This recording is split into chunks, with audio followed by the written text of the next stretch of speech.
Welcome back. In the Central Valley, vibrant wildflower blooms are drying into brittle fuel for wildfires. Now land managers and property owners are under deadlines to clear brush and mitigate risk before peak fire season. Scripps News' James Packard has more.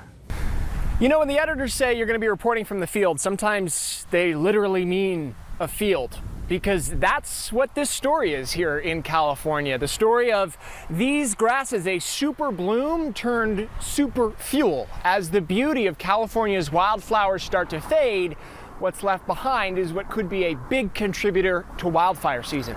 Snapshots of California's dazzling spring will live in photo albums and memory files forever. But the flowers themselves turn brittle and brown this time of year. No more evident here than in Carrizo Plain National Monument in California's Central Valley.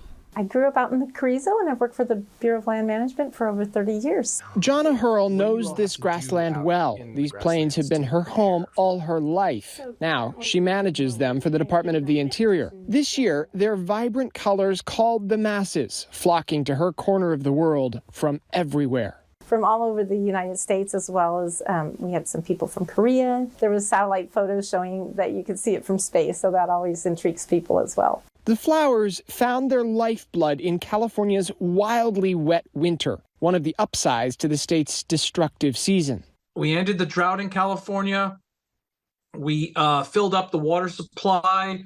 But if you thought all that moisture meant the state will have an easy time of fire season, you'd be mistaken. Now we have an abundance of fuel.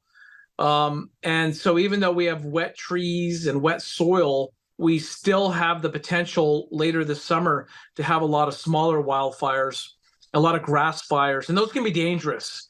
In the last days of 2021, what started as a small grass fire north of Denver quickly spread under the force of strong winds, destroying an entire neighborhood and killing 2 in a matter of hours. It quickly became the most destructive fire in Colorado history. That's the danger property owners and land managers like Hurl tried to mitigate by clearing thick brush and grasses away from buildings and keeping an eye on it. We did have a fire kind of out in that area yesterday. The one thing I noticed is with that amount of vegetation, it took a little while to get down to make sure the fire was out. There's so many layers of vegetation that the fire could sort of simmer at a lower level. You wouldn't necessarily know it's there until it pops up somewhere else. Yeah, and it was doing that yesterday, but it was popping up pretty quickly. The coming fire season is part of the usual seesaw for California. Wet, then dry, cool, then blazing hot.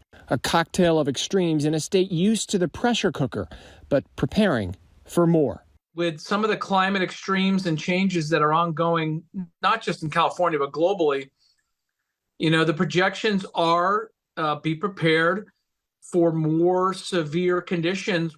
And as the Bureau of Land Management and others try to mow down some of these grasses, prepare for wildfire season, there's only so much they can do because there is grass as far as the eye can see in some places. You can never mitigate all the risk. All you can do is try. I'm James Packard, Scripps News, Bakersfield, California.